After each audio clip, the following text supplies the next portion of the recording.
Great. So I'm joined with Abe today. How you doing, man? I'm great. Thanks for having me. Yeah, it's a pleasure. Really looking forward to this one. If you could just give us a quick kind of 2 minute rundown on who you are and what your story is. You got it. And I'm sure you get this. At some point, it feels silly introducing ourselves because we do it over and over, but I don't know your listeners. So it's new to them, but I'll keep it tight.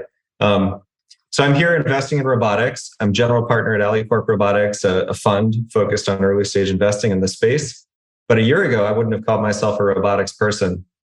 Way back when I dropped out of high school to run fishing boats and factories in the family business. I did go back to school. I've been programming since forever. I wanted to build the future, got some engineering degrees, worked on unmanned aerial vehicles for a defense firm. Didn't want to spend a career in defense, so got my MBA, built a startup, which was a ton of fun, but didn't make enough money to feed my baby. And on the other end of that, I landed at Google, where I've been a product manager there in various roles for about 15 years under the Alphabet umbrella. A few things I did there. I built a team in Android, playbooks, digital media business, built a team that paid for itself outside of ads. Not many people at Google have done that. That was pretty cool. I then built and led the Google Research product team. And we shipped a ton of machine learning, what we call AI now, across Google, including TensorFlow, a bunch of great computer vision. That was an amazing experience working with some of the top folks in the field and seeing what works and what doesn't, and what's hard and what lends itself well towards those techniques. And then I wanted to work on some of the bigger problems in the world. I wanted to get back to startup land. So I was leaving Google, but got pulled into one of our Alphabet bets, Verily Life Sciences, which is one of those 5 problems, healthcare, right? We got to live longer. We got to live healthier. Got to help more people live better lives. And it was really great to do that for about 5 years. I built the Boston office. We raised just under $2 billion while I was there with them. It was a crazy startup ride. I built the value-based care business, chronic disease management. And on the other end of that, I was angel investing and supporting a bunch of startups kind of for fun and for free, just because I've loved that, been doing it since forever. And I bumped into Kevin Ryan and the team at AlleyCorp, and we hit it off. And they were looking for somebody to build this focused fund in robotics, and here I am. That's awesome. Such a varied background. It's really interesting because some of the people I speak to that I know in robotics kind of have that almost childhood passion for it. You know, they've been playing, like toying around, tinkering with RC cars since they were a kid. Were you not one of those kids? Is robotics really something that you've kind of fallen into? And then maybe on top of that, do you see yourself staying in this space for a long time? Yeah, I mean, love the question. I've been building stuff since forever. I don't know if you know fishing boat families, but we had like 6 miles of rope in a pile in our backyard. We had extra bits and pieces of stuff. I was in London recently for the ICRA automation conference with my 16-year-old son, and we toured HMS Belfast, which was there in the Thames. An awesome tour. And we're walking through it, and I'm like, "Oh, we have some of this ancient equipment in our crazy, quarter shed back home because my dad just collected all kinds of old junk." So I'd always take it apart and build stuff. So I've been very hands-on DIY, but robotics weren't really a thing. They didn't exist in school. There was no first robotics Lego. None of this was there. So I programmed, but really didn't do much in robotics until now. To answer your final question, will I be in this space for a while? I think absolutely. I mean, a couple of reasons for that. One, venture is a long game, right? I'm year 1 into this. It's probably a 10, 20-year game at a minimum to help these companies build. And that's a ton of fun. And 2, I do think it's one of the just biggest problems worth working on if we're going to tackle climate change, if we're going to feed the future. I think about, I've got 3 kids. I want them to live a great life, inherit a good world. I want your kids, everybody's kids, to inhabit a good world. I don't see how we do that without huge enhancements in how we automate the things that we do in the world. So I think it's important. I think it's a ton of fun. And I can't imagine stopping. That's awesome, man. Yeah, and I really like the kind of purpose-driven nature of it. I think something I brought up a lot of times on the podcast is kind of, you look at the last 5 to 10 years, we're in like a software bull run, and it's almost like you have this whole new kind of crop of founders, wanted to become founders for the sake of it and kind of jumping on this hype train and that hype train. And now you're kind of seeing this reversion whereby people are talking a lot more about purpose and working on something for 5, 10 plus years that actually gives them value. And then pivoting away from that then into your firm at the moment, kind of, can you break down the robotics sector for us? Because I know it's just huge. And when I think of robots, I think of kind of sci-fi movies, and I start thinking about, space applications. And then you just brought up agriculture. There are, of course, all of these, hospital robots, at-home robots. Can you talk about what the space looks like right now and where you guys are focused on? Sure, I can. And before I do that, I'm just going to jump into your last comment, which is purpose-driven. Absolutely, right? I think that's a ton of fun. It gets me going. I do this, don't tell my limited partners, but I do this for free. It's just fun. But also, I want to make a bunch of money, right? I think there's a great quote. I don't know if it was Paul Graham, but somebody like that who's like, if somebody tells you they don't want to make money, then they're lying to you, and you should worry. Or like, don't go to a startup if the founder doesn't want to make money. But I put on my MBA hat, right? Harvard MBA. I think one of the best ways to improve the world is to build sustainable businesses. You need profits to have the business not die. So I definitely have that perspective on the world. I just try to filter everything I'm doing through that lens of let's go, let's grow some value in a space that really matters, that I could be proud of. And not, I hate to call folks out, but like, I wouldn't want to work on, smoking products, et cetera, right? I just rather work on stuff that matters. So, and just to actually add to that, I was kind of watching a video with the Boston Dynamics CEO, the big robotics company, and he kind of said something that is atypical for a lot of, hardware investors is, the typical advice you see, which is, don't create your technology and then search for the problem, right? He said, go and work on something. If you're passionate about it, go and work on something without the promise of money, without the promise of success and fame and this and that, because you're passionate on it, and the opportunities will eventually kind of open up. Do you buy into that at all? Yes and no. So I think that absolutely, if you are passionate about something and put the time in and do disciplined hard work, and it's not a useless thing in the world, you'll probably be able to create some value out of that for yourself in the world.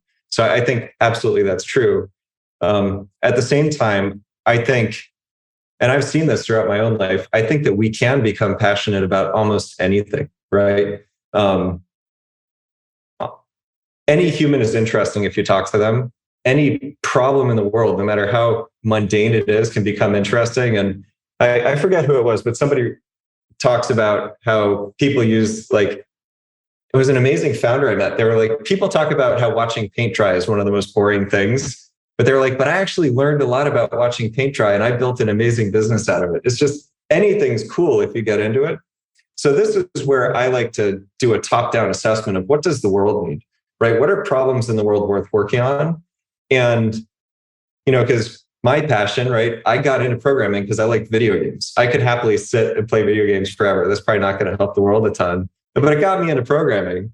So I don't know, man. You can make a lot of money these days playing video games. That's a crazy thing. Yeah, I'm doing it wrong. Yeah. Anyways, but you kind of asked about the robotic space and what we're seeing and what we're excited about. And again, with that top-down perspective, I like simple and important missions. So when I was at Google, our mission was we organize the world's information, make it useful. At AlleyCorp Robotics, our mission is we automate the world. And I talked about there's 5 problems I see worth working on. One of those is automating the world, driving productivity up, making it possible to make more things to, support a growing middle class, which we need and should have, and to feed all the people who are going to show up. So when I look at those problems, that also maps to how I think about where it's interesting to see automation applied. So my problems are energy generation, right? Society is predicated upon cheap, effective energy, ideally energy that doesn't destroy the climate. Not quite there yet, but working on it. Ton of automation to be done in that space. Climate change, don't ruin the environment, fix it. A lot to be done there. So just in those first 2 categories, Civ Robotics, I'm wearing their shirt. They're building a surveying robot that helps build solar farms at scale and build and maintain roads and infrastructure. We need more solar farms. They were held up by labor shortages, and so showed up with a product that helps those go much faster. Instead of a multi-week process to survey the land for the farm, they can do it in a couple of days. And that lets, that doesn't put surveyors out of work. That lets surveyors do, 5 to 10 times more solar farms per the same time unit. And we just can't build these things fast enough. And that's energy and climate. Another company I've invested in, Earth Force, is working to prevent forest fires, which is important from a human safety perspective, protecting our built environment, but also forest fires are actually the number one releaser, number one source of CO2 emissions in the world. And we don't even count them in the IPCC reports because they're considered natural, but I think most people would agree they're not natural these days. So those are two major areas. A third area would be food production. I don't know how you eat, but we try to eat healthy organic food. I know that today, the way that farms work and the reality of agricultural land and so on is we can't afford to feed everybody in the world organic food using today's agricultural practices. But I want everybody to eat as healthy as I eat and as healthy as my kids eat. We can do that if we have more automation and are able to do more things. So these are all opportunities where the markets are huge, they're important. And I think there should be far more robotics deployed. I think you mentioned earlier when we were chatting before we got into this, one of your earlier podcasts was with a roboticist working on ag tech. And there's a lot of people working on this problem, but we need far more. Healthcare, I worked at Verily Life Sciences, and healthcare, I think that's important. I've talked to surgical robotics companies, people working on medical devices that have robotics angles, a lot to be done there. And the final one I'll mention, which is really part of how we build and move stuff around the world, is logistics and warehouses. That was Kiva Systems kind of kicked off, call it the modern era of robotics. And the fun aside, I had a job offer from Kiva Systems out of business school. I interviewed with their leadership there. I really loved what they were doing. We'd done a case on them at HBS, and I went to Google instead. But Kiva's been a great company. And you might look at the robotics space and say, warehouse automation has been big for a decade. It's pretty crowded. That wouldn't be the place to play. But I keep reminding people that despite that reality, less than 10% of warehouses are automated, probably more like 5%. And even in an automated warehouse, if you walk through it, it's not lights out. There's humans doing all kinds of things everywhere. And that's, transporting goods, moving things around. The waste that we see today and how, goods are moved around. Again, a huge driver of CO2 emissions, huge driver of costs for society. And any improvements there improve all of, our lives. A lot of money to be made. So stepping back, you asked which sectors. My answer is kind of all of them. And in part because robots haven't really shown up in the world yet. So Elliot Horowitz is one of my investors. He's a CEO of VM Robotics currently. He built MongoDB before with Kevin Ryan. And he asked this question when he talks. He says, did you see a robot on your way to work today? And for most people, the answer is no, right? Unless you have a Roomba in your house. But setting Roomba aside, you go outside. If you're in the UK, you get on the tube, you walk through London, you're not going to see a robot. I'm here in the Boston area. I can drive into Boston or take the train into Boston. I'm not going to see a robot. They just aren't in the world yet. And so almost every area where we are doing things, we could be, deploying robots. Another great example is potholes. There's potholes everywhere where I live, at least. The roads aren't great. Why don't we have robots filling those things? And today we're rate limited by getting a couple people in a truck to go shovel things into a hole. And in many cases, cities don't even know where the holes are. There's a whole information challenge. So I've talked to robotics startups that are trying to do, just drive the roads and start capturing where the problems are to fix them. So much opportunity. I could probably fill the 45 minutes talking, giving you a list of all the things I want to be automated. But I'll maybe wrap it up by saying I'm looking at everything. I think robotics is too new a space and too small to put a hat on my head and say, I am the surgical robots person or I'm the ag tech robots person. I don't think we have enough companies yet. And I don't think these sectors are big enough yet, but they will be in 5 years and 10 years. I think we'll get this industry big enough to see specialization there. But for now, most of the folks playing the robotics game are focused in all of it, really. I'll say the one divide that's certainly true for me and true for most of my friends I'm co-investing with is we're much more interested in enterprise businesses than consumer businesses. And people who work for me in Google Research went off to build general purpose robotics companies and consumer robotics companies. And most of them learned a bunch of great lessons, but didn't build long-term sustainable companies. I think consumers still pretty hard, and most of us see that. That's like classic solution searching for a problem that we reference, right? It's really fascinating from you there. It's clear that there needs to be huge amounts of deployment, as with all kind of innovative technologies. I want to maybe double click on what you said about kind of warehouses, because that was an interesting point. You said only kind of 10% are automated at the moment. Why is that? Is that a question of, funding? Is it a question of adoption? Or is there some kind of, maximum uptake of robots in these spaces because, they are ultimately designed to augment humans rather than replace them? Yep. That's the right question to ask, and one I'm working on structuring an answer to. That's a hand-waving way of saying, what do I know, right? I think the reality is that Amazon made its bet with Kiva, and they have a huge investment in robotics, and they're trying very hard to automate as much as they can. But you still read the stories that there are towns where Amazon has hired every single person who might work in their warehouse and then is trying to hire them again, right? They still can't get enough humans into their warehouses. So labor shortages are real, even for the company that's maybe doing logistics at one of the biggest scales in the world and trying the hardest to automate. So part of it might just be that it's a hard problem. There are certain tasks,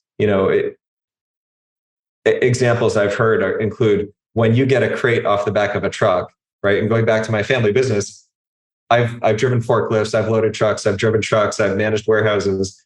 You've got a crate that's wrapped in shrink wrap and it's uneven maybe, and it gets jammed in a truck, and that truck drives pretty far and jacks on its brakes a couple times. And so then things get wedged, right? Nothing's ever easy in the messy real world. So humans are often dealing with those uncertainties and challenges. They're tearing off the shrink wrap. They're unboxing things, pulling, like some of the things we haven't moved robots into. So even if you can imagine a Kiva robot moving around in these pick and place stations doing pretty clever stuff, there's all this other stuff that happens that hasn't yet been automated. Another example is boxes. And as a kid, child labor, I made thousands and thousands of boxes for my parents. We're talking cardboard boxes. They come flat, you assemble them, and then you put stuff in them. Well, that's still happening at Amazon today in a very well automated Amazon warehouse. Again, one of the best, most heavily invested spaces. You have humans sitting in front of stacks of flat cardboard, and every time they want to make a box, they put it together with their hands. Now, I know people are working on automating that. I've spoken with a number of founders working on that, which is both important because, one, it's a crappy job. I can attest to that. I've done it. It actually hurts a lot. It's not fun. I get paper cuts everywhere. It's like truly a bad job.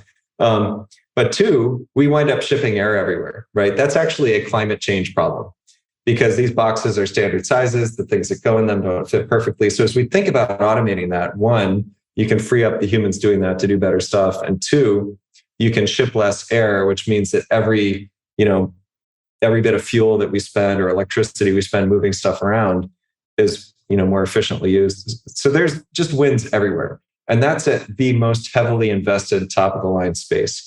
So I think one is the problem is large. Two is because the problem is large, the big players are playing this game. Walmart's made a bet, Target's made a bet, Ocado, AutoStore. There's a couple of these big players who are going after just the biggest warehouses and working hard on that. It's classic venture math, go after the biggest market, and that's where all the activity is. But there's this whole middle space, which really hasn't gotten much love at all. And it's not that you can't automate it. It's just that nobody's shown up to do it yet. And people are working on that. I met a bunch of great founders working in those spaces, but I'd say smaller warehouses, smaller companies that don't have the Amazon kind of capital to try to fix their problem or the Walmart kind of capital,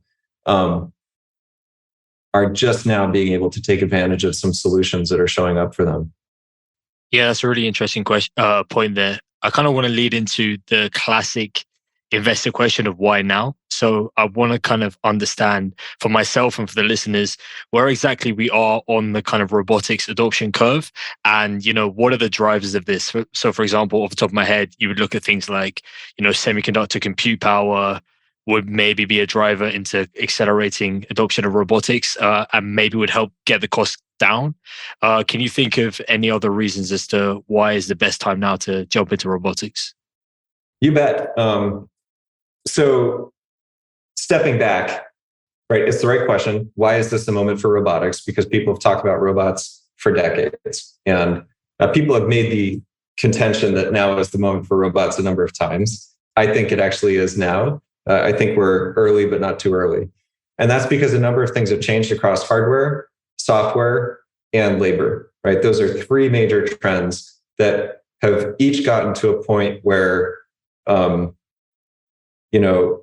they've catalyzed the reaction, and they're each continuing, and we can't stop any of them. Labor is maybe the simplest one. We know that we are not having enough babies across the world. Our working force populations are shrinking. We are seeing that in labor shortages today. Even if America got smarter about how it tackles immigration, we can't fix this problem with immigration because every country in the world, more or less, is having this problem. 10 years from now, it's going to be significantly worse. We need to automate. And we've seen that in labor costs rising. We've seen that. And frankly, people have access to better jobs. More jobs are paying better wages, and the worst jobs are losing workers to better jobs that pay better, which is great for us humans. But that means there's a whole class of jobs that are not great jobs that we just can't hire people to do, even at very high labor rates. And I've talked to people who operate greenhouses, which, by the way, get up into the sorry, I'm going to use Fahrenheit since I'm here in the US. You can translate for your listeners, but 130 degrees Fahrenheit, very humid. That's a miserable place to work. And those people, the moment that, an Amazon warehouse moves into town, they run screaming out of the greenhouse and go work in the Amazon warehouse, which is just a pleasure to work in compared to a greenhouse. But we need those greenhouses to operate to feed us. And so labor, huge change. And I think that's been a slow, inexorable trend.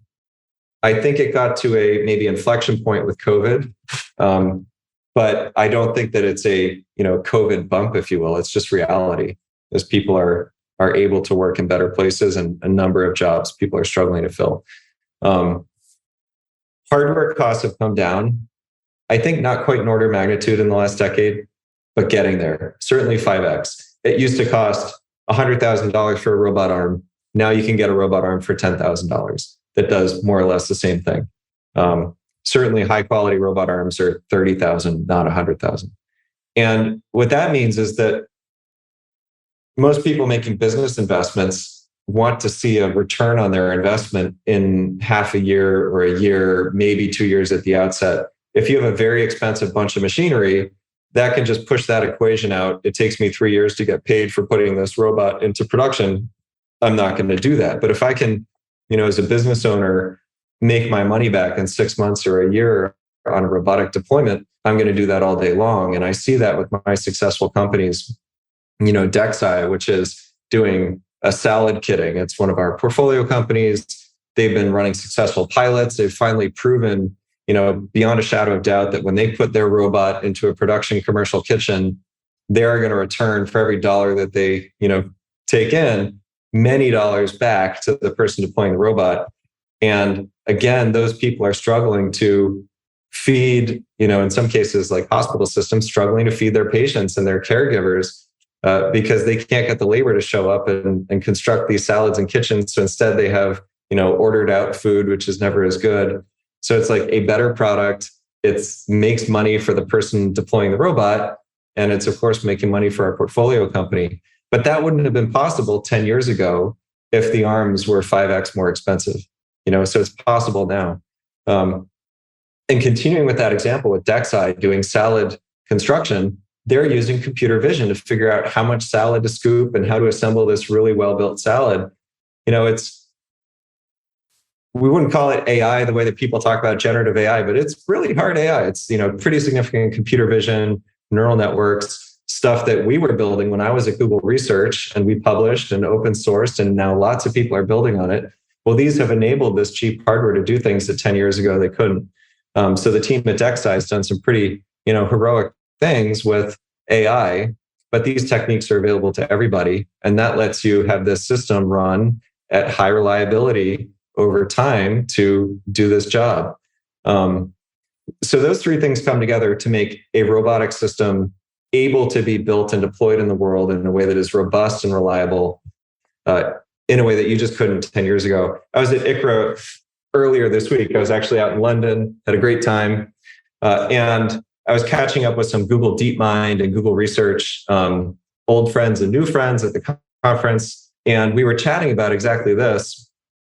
And they were talking about how these algorithms are improving every year. They get better, they get smarter, right? There really is a huge amount of improvement in what software can do. But it wasn't just that. It was also, it was the first thing you said, these compute boards, right? The latest NVIDIA and Intel, like little microcomputers, they're amazing, even versus what they were a year ago. And so you combine that with better algorithms, with compute that's getting more done in a smaller footprint. It's just all coming together to make many more things possible.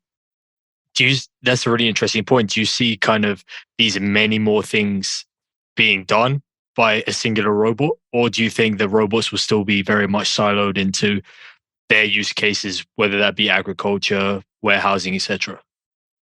Yeah. I think, so a great example would be Brett Adcock at Figure. And he's an amazing human, right? I was lucky enough to have a conversation with him. Really love talking to him. His vision's amazing. I believe in him. You walk away from that, your hair is standing on end, and you're like, this is an amazing human.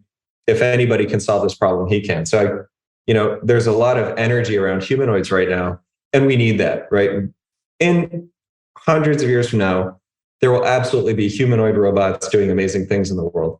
That said, I just think back to my simple little fishing boat family, and we had some factory lines and we had some humans doing actual human things. And when we thought about how do we use ourselves better, and sometimes it was me on that line, we didn't try to get a better, faster human or a cheaper human. In fact, we were paying our folks way above minimum wage because we, it was a family business run to take care of the people working there. I'm proud of what we did. But we didn't think about how to speed everyone up or how to make the people cheaper. We thought about what's a better way to run this line. And you actually step back and rethink everything. And if this part of it is slow, you change the conveyor belts. So we would do very purpose-built automation. And I think you still see that today. If you look at a Tesla Gigafactory, or if you look at, anybody building something that's complex, you usually want a specialized solution. Another great example is, frankly, the dishwasher in your kitchen, right? People used to wash dishes by hand. I still do that. But we've got a dishwasher. It looks nothing like how humans wash dishes by hand, but it's really fit to purpose. And I think over and over again, we're going to see that the most efficient use of atoms in the world and software and hardware is going to be solve a specific problem with a specific solution. And we'll see robots deployed and automation deployed in these very focused areas. Another example is Civ Robotics, the shirt I'm wearing here. It's a really clever ground vehicle, goes over uneven terrain. It has to figure out to very precise, millimeter precision, where's this thing going to go so that you can build a solar farm. Well, that's replacing humans who walked around with tripods, right? I don't think the right solution is a general purpose humanoid walking around with a tripod. The right solution is a much cheaper ground vehicle that can do this at scale. And so I'd say yes, and general humanoids, love them, they will happen, but there's going to be a lot more, even in a world of magic AI humanoids, there's going to be a lot more robots that don't look like that are doing very focused things very effectively. And what's really interesting as well is that we're getting kind of humanoid robots without the hardware at the moment, right? Just with the power of AI. And there's all these stories coming out about people complaining that their AI love was shut down on Valentine's Day and this and that. I want to hear your take on maybe a little bit more of kind of human psychology, morality perspective in terms of personifying these robots. Is that Is that something that you do personally? Do you find it a bit unusual? Is it quite hard to avoid when you're always around robots and, something kind of resembles an animal or a human or a living thing? You start to attach emotions to it? Yeah, it's really great question. Couple of funny related stories. One is, again, fishing boats. We've always named our boats, and even in a factory, people name machines, right? We will always imbue the world around us with personalities. It's just how humans are wired. So I think, yes, it's absolutely going to happen, and it's how we behave. Two, with my kids, because we've got Google Homes throughout the house, and Siri and all these clever things. And we've insisted that they always speak politely to them. And it's like, why, right? On the one level, why? And they have this argument with me. And I say, well, it's because, for me, it's all about, that classic cliche advice. You're going to play the way you practice, right? So the way that you show up in the world is the way that you show up all the time. And so just always speak kindly, right? It's very simple. So certainly we personify it, say, please and thank you and all that, but I'm just a big dork. So I think we'll expect humans to do this. And as the, AI machinery gets better, it will fit that mental model ever more so. That's really interesting. I'm personally very much of a kind of, even Zoom I sometimes struggle with, because it's like I want to get in the room with that person and speak to them face to face. I can't imagine really a world where a lot of people painted this picture where we have kind of robots walking around the house and helping us with everyday tasks and this and that. And then maybe to double down on that point, for me, at least personally, these kind of visions of the future seem somewhat of, a problem that doesn't need solving. Okay, yes, I understand that automation can, the dishwasher example is really cool. But like, do I need a butler that's going to be on their hands and knees all day, doing every single little task for me? And then it almost, in my perspective, you can disagree with me, it starts to blur the line between what human is and what isn't. It's like, if I'm doing none of these kind of daily activities, am I really living? And then you kind of descend into this dystopian fantasy where we're all living like Wall-E and stuff like that. So going back to kind of like from a startup perspective, are those kind of things important for innovation? Is it important that some people think about these kind of, applications that won't really come to fruition at least soon, and that will help innovation in the present? Or is there a big kind of risk of falling into that trap of, you're working on a passion project, you're making something that no one wants? So the kind of passion project one goes back to your earlier question around, do you do something you're passionate about or something that the world needs? And you can be successful down either path. I try to find that sweet spot doing both. And a couple thoughts. I'll tell one story. When I was in Google Research, I was asked to do a deep dive on the computer vision team to figure out, are they doing work that's going to come together into something big? And we hadn't really solved some big computer vision problems yet. And I went and talked to all the researchers on the team, a pretty large team under Jay Agnick, who's an amazing research scientist, principal investigator over there. And everybody was doing something super cool. And some of them might have been described as passion projects. And some of them were, components of a solution, stabilizing YouTube videos or trying to find shoes in different poses or all these, call it little things. And my takeaway was brilliant people doing stuff they believe is important. And what the heck do I know? So we just left that team alone. And of course, Jay's a great person. And basically a year and a half, 2 years later, he published some of these huge, computer vision breakthroughs. That was the synthesis of all those little things coming together. So I'm never going to denigrate somebody building a passion project or a robot butler or whatever it is. I grew up across our backyard. We had a lovely family friend who was quadriplegic from a drunk driving incident. Somebody hit her, and she would love a robot butler, right? She could absolutely use somebody to help her about the house, and she gets by fine. But life is harder for her than us. So if that's somebody's passion project, there will be people and places where that is life changing, and I love it. On the other hand, I am a crazy stoic dork. I like to clean my own house. I like to keep busy. I do my yard work because it's exercise. It's cheaper than a gym.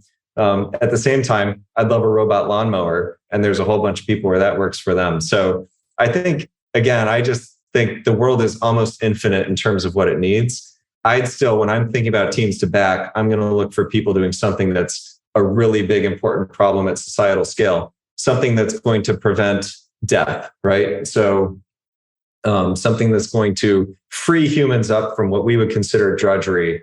And I have this saying is like, I want my kids to work hard, and I want everybody's kids to work hard. Hard work's really good for us as humans, but I don't want my kids doing some of the jobs I did in the family business because they're just too dangerous. Nobody's kids should be doing those jobs. And we should build products to prevent that from ever having to be a job humans do. So Renovate Robotics is a company I invested in. They're building a robotics solution to do roofing, right? To place shingles down and eventually solar shingles and help with a transition to a solar economy, which is exciting. But by the way, roofing is like the most, if not the second most dangerous job in the US, certainly. Like that's a dangerous job. And the people who do it are aging. And I've, talked with some of these folks who want to keep roofing into their 60s. They don't want to retire, but they can't keep doing the whole job. And this robot can keep them active much longer and in a more safer way. So I think it'll work out that the biggest problems will get solved with automation because that's where the money is and that's where the need is. And if a passion project comes together too, that robot butler scrubbing the floors is going to matter to the people where it matters. It's all going to work out, come out in the wash. That's awesome. Yeah. And then in terms of kind of business models, so you touched on it a bit. It does sound like you look for startups and founders who are building a full stack solution, because obviously there's a lot of components when it comes to robotics that we touched on already, the hardware, the software, the manufacturing, etc. Do you kind of look at, smaller sections of the value chain and startups looking to kind of break in there, or do you only typically look at full stack? So I've looked at components. I've made investments that are kind of, call it picks and shovels, the classic who made money in the gold rush. It was people selling, bits and bobs to the gold miners. So I'm very happily looking at horizontal solutions like that. And I've met people building truly amazing hardware innovation or algorithm innovations that will be components of other solutions. And there's good businesses across the board there. For me, though, I really do like a whole solution because that gives you a competitive moat. If you figured out how to solve a problem for a business, and that's not just giving them a robot that does the thing, that's giving them a robot that does the thing, is maintained, serviced, operated in the field, never going to break from the perspective of the customer. It just works and solves their problem and earn the trust of the industry. If you can do that, it's much harder for a cheap knockoff product from somewhere else in the world to win your business because they don't just have to build the piece of hardware. They have to build everything around it that is a successful business. So I do like that, especially in a world where there are, I see this all the time. I see a cool thing built and then there's a knockoff from China and the prices are ridiculously low. And how are you going to compete with that if your only game is selling the hardware? So I think that there is an advantage to these full stack services. And in terms of kind of the AI models at the moment and the pace of development, do you see them as becoming perhaps commoditized in the future? Or is there, do these companies who kind of own the data and own the model still have a very defensible moat? Yeah. I mean, I might be wrong here. I think they're already commodities. I think they've been commodities for a decade. And there's a handful of brilliant people who are pushing the edge of what's possible. But the cool thing about what Google Research did is they put it out there in the world and wrote papers and published open source. And like the genie's out of the bottle a bit. And it's great what you see with Hugging Face and others who are truly, running open source models. My 16-year-old son is training AI downstairs and like he can do it. And he's a smart kid. He's well trained. And I, love him and proud of him. But also I think anybody's kid with the right training can play with these models and build really interesting things.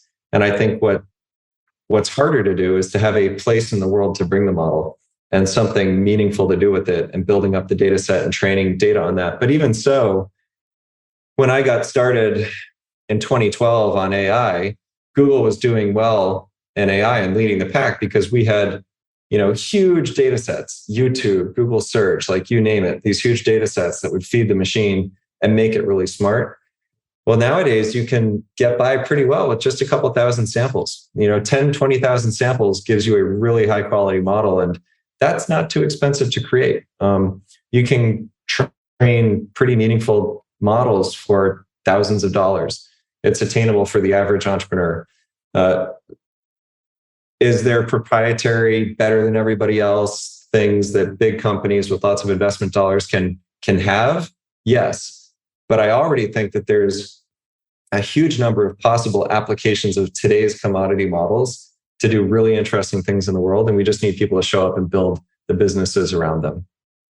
No, absolutely. And I really like the anecdote of your son. Seems quite precocious, already taking on AI. I don't know what I was doing at 16 years old, but it wasn't that.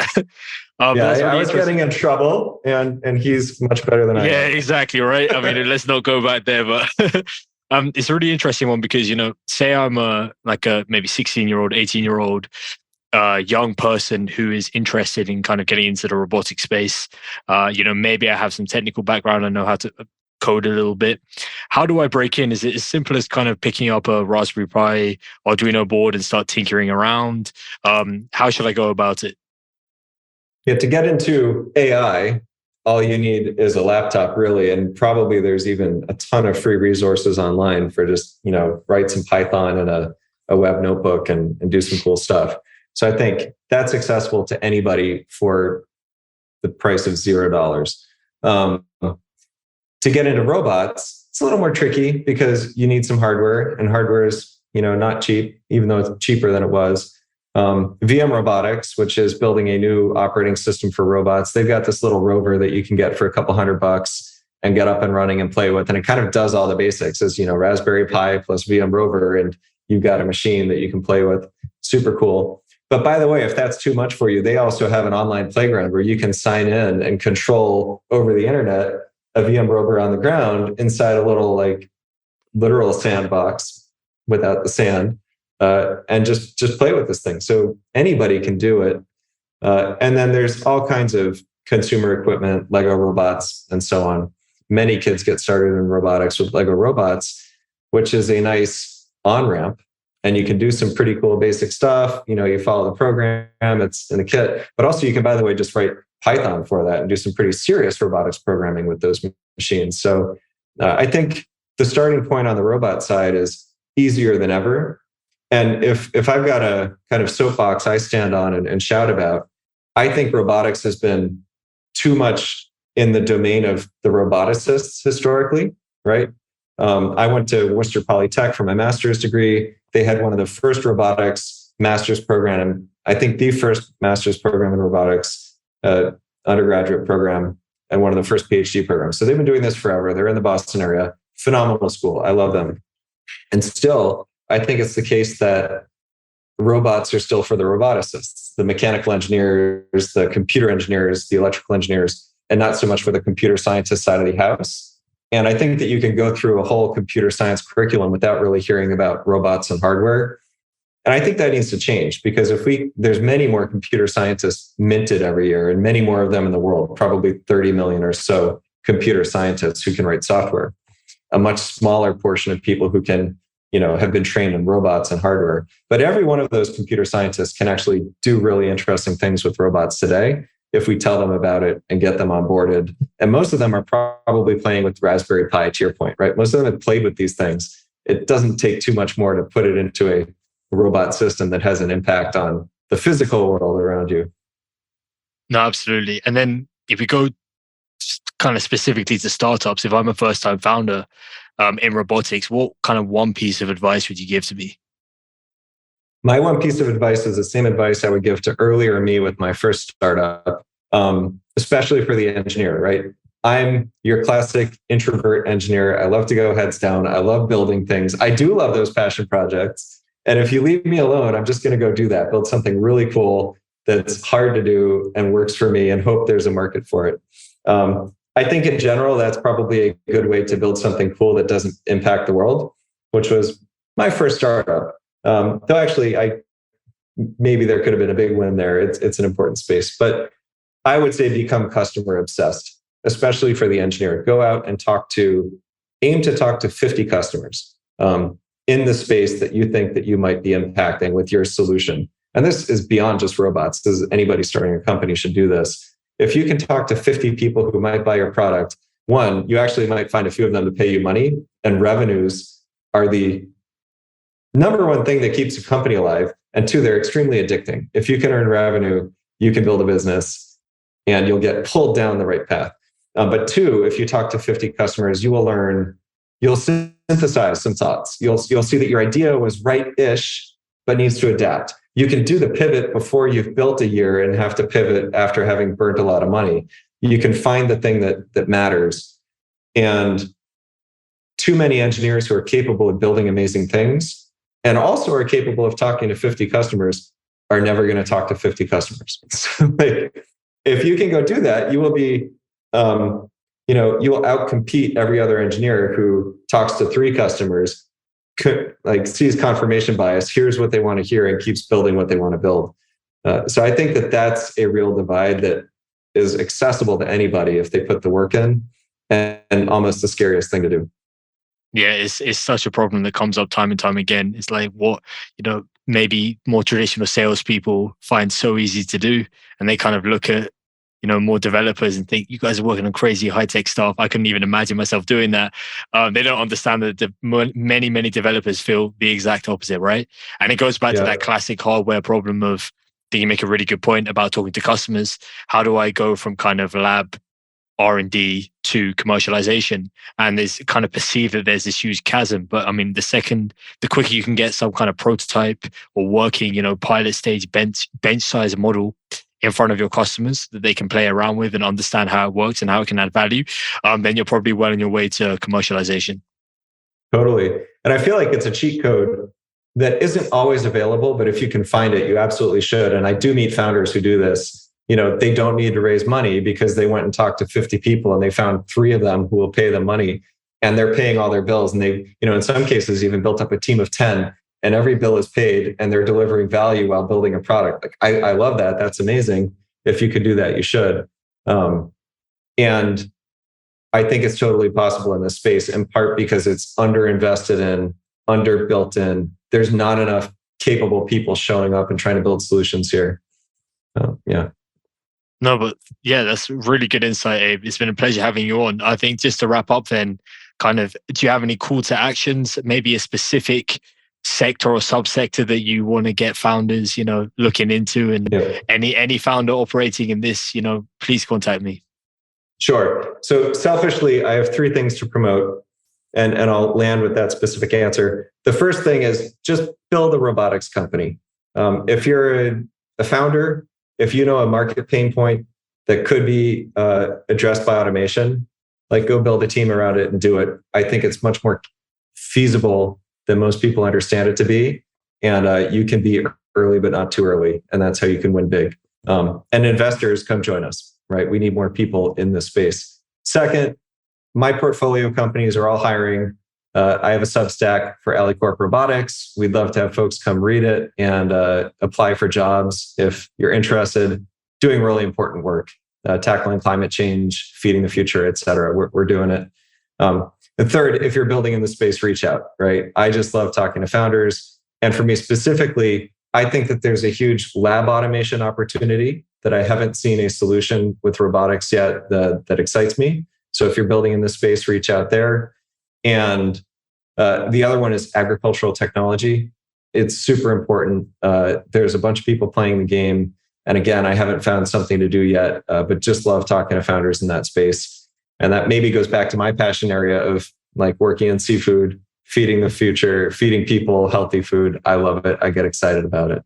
So that's it for AlleyCorp Robotics. It's been really great to be here. Thank you so much, James. Nah, thanks, Abe. It's been a fantastic conversation.